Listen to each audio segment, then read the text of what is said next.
Hello everybody and thank you for joining me. This is Ciara from Ciara T Designs and today I have this stunning set of birthday cards to share with you. So let's jump right in. So as always, I am going to cut down my cardstock to start. I like to add a black base there. You don't have to do this part, this kind of matte, but I love how it looks, especially with a vibrant color set.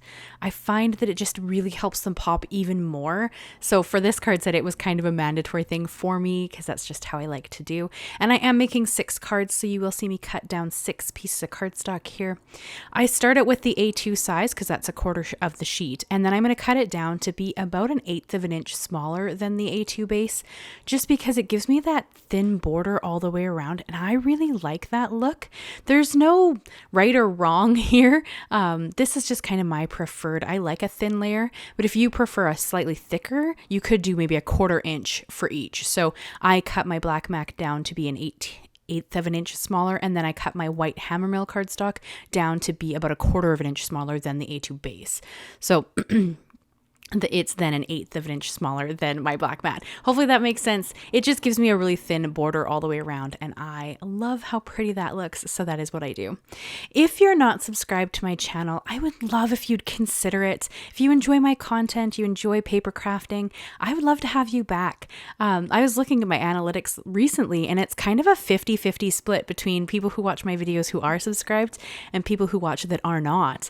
And that's just, something that lets YouTube know that my content is enjoyable, and it, kind of helps push it out to other people. So if you enjoy my content, please consider subscribing. I would love to have you.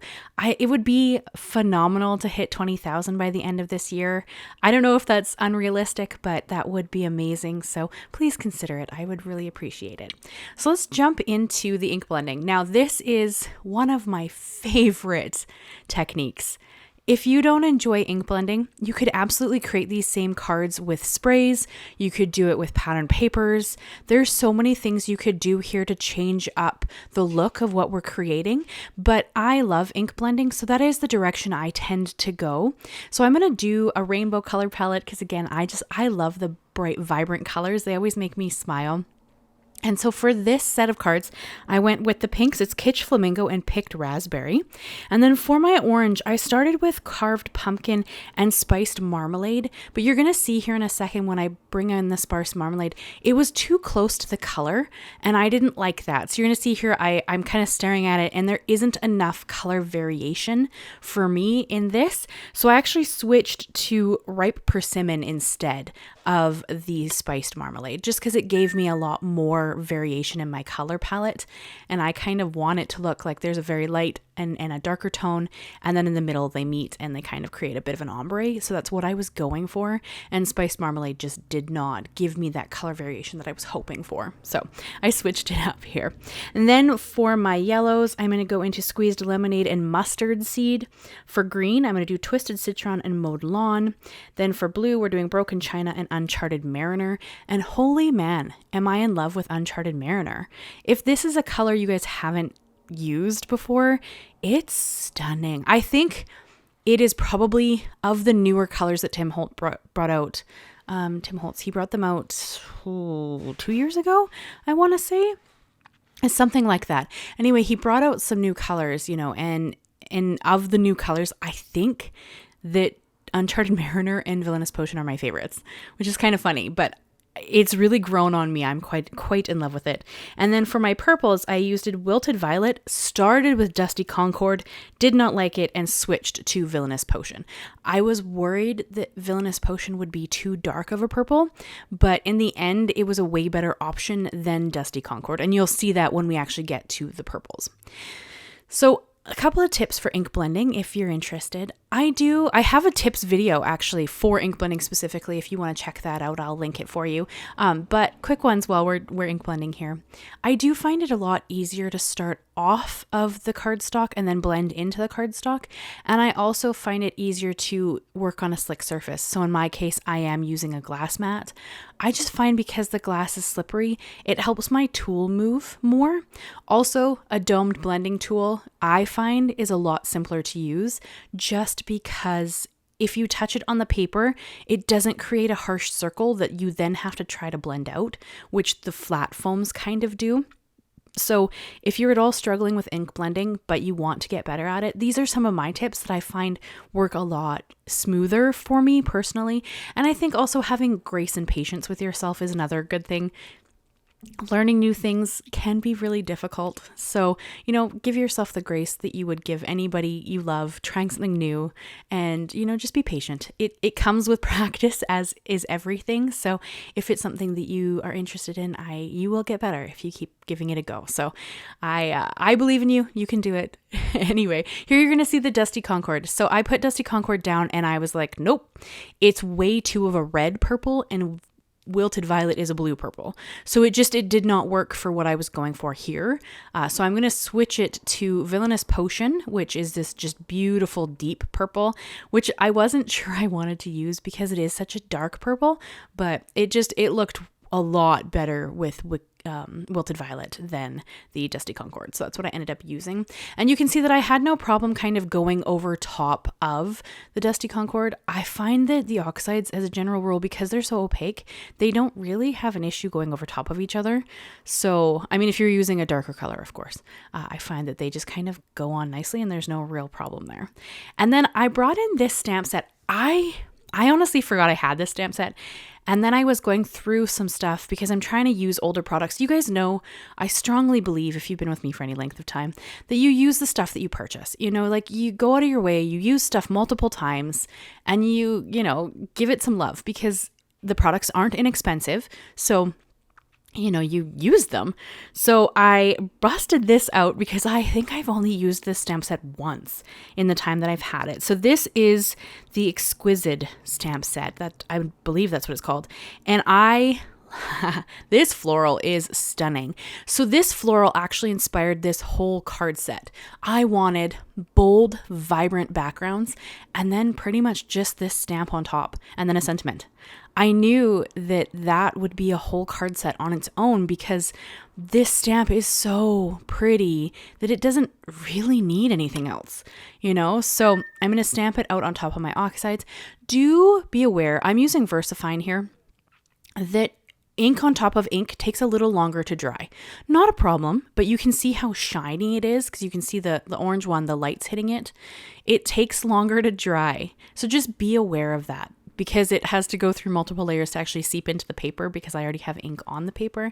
So just something to be aware of if you're going to recreate these cards. Just give it a minute, let it sink in, and then you're good to go again. So I stamped all 6 of my card panels with this beautiful floral. And then I'm going to bring in a Simon Says Stamp sentiment. I love Simon Says Stamp sentiments. I think it's because Christina Warner designs a lot of them and I love her hand lettering. So I tend to love the sentiments that they have. But I just brought in a happy birthday. You, of course, could change this out for multiple different things. I went happy birthday just because I usually need birthday cards and thank you cards. Those are my most popular cards that I need. So that's kind of what I reach for and create the most of, especially going into a market. I have a very large market at the end of this. It's in the end of October.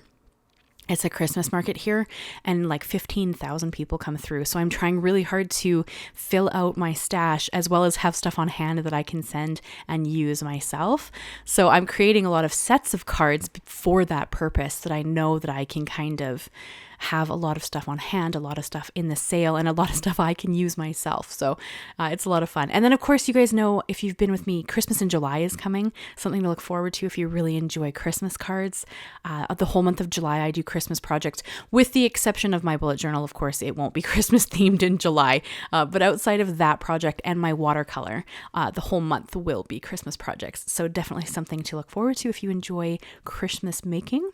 And then I'm going to splatter a little bit of Perfect Pearls on these. I love shimmer and shine. This isn't necessary. If you don't have any or you don't like splatter, you don't need to add it. But I like texture and dimension, so I do tend towards adding a little bit of splatter. I think that little bit of subtle shine in the background just gives them a little bit of something extra. But again, like I said, you don't need to add this if that's not your preference. Perfectly okay. They're stunning with just the ink blending and the stamping. So totally fine to do that. And then of course, I'm also going to start adhering all my layers. I chose not to add a bunch of dimension to these cards. I kind of wanted these to be simple, which you could add foam. You could add a layer of foam in any of these layers, like while you're adding it to the black mat or you're adding it to the white base. Either would work. I just kind of opted not to. There's no real rhyme or reason. I think it's just I was trying to make these quite simple, quite easy to mail, just not a lot of steps to them, so that if someone was recreating them and either they were a beginner or they didn't have a lot of time, they wouldn't be difficult to create. So that's kind of what I was thinking when I made these. And you can see how beautiful and vibrant they all are. That's one of the things that I love about the Oxide inks. I know people have, there are all sorts of inks on the market and there's no right or wrong ink. It's really just your preference. But because those ones are so opaque, you get such a beautiful color to your cards that I don't know, they're my favorite inks on the market, and I go back to them constantly. Like every once in a while I bust out my Distress ink minis for something, but I pretty much always go back to my Oxides because they are my favorite. And of course ink blending is my favorite technique, so I go back to that a lot as well. But I had a lot of fun making these cards, and even now editing this video, it just makes me smile. Like they're just so pretty and fun to look at. So I had a lot of fun making these. So I am going to adhere the base on, and like I said, you could add foam if you wanted more layers. I kind of am happy with them just being flat as they are. And Aqua did come in. This is one of my kittens. She had to come and make sure that these were properly adhered. She's going to supervise this whole process. And I actually remembered to do the inside of these, which I usually forget. So that was a pretty great step on my part. I'm going to stamp on the inside of these cards as well. I'm not going to show it to you in the video, but I will show you the end result. I brought out the French Garden stamps by Tim Holtz, and I just stamped the large rose on the inside with the lightest color of my blend. And I think it matches beautifully. So I'm pretty happy with that addition kind of in the background. I have some different ideas with the French Garden. I think that's another stamp set that I purchased, and I don't think that I've used it. So I'm going to have to bring it out and create a set of cards with it, because it is another beautiful set of florals. And I love florals. They are my jam. So here you're going to see I'm going to add a couple of gems. Again, you don't have to do this step if embellishments are not your thing.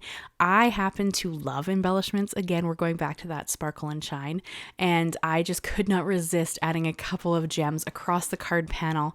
So I added, 3 just near the sentiment, because again, I don't want to steal the show from the bright, vibrant color and that huge, beautiful floral, but I want to add a little something. So I did have to add a couple of gems. And then I'm going to bring this in closer so you can get a look at all of the cards in their glory, all the shimmer and shine, and that beautiful rose stamp on the inside that I think turned out really stunning. So I would love to know what you guys think of these cards. Please leave me a like, leave me a comment, and consider subscribing if you haven't already. I do new videos every Monday and Thursday.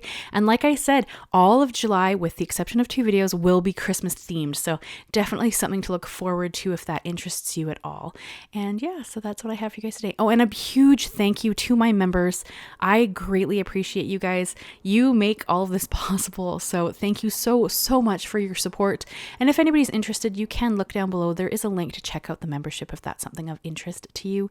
It just makes it a little easier for me to continue making free content on YouTube for everybody. So thank you guys so much, and I will see you again very soon with my next video, which is actually kind of a fun traveler's notebook to share with you guys. So watch out for that. I'll have that for you on Thursday. Otherwise, I will see you again very soon. Bye-bye for now.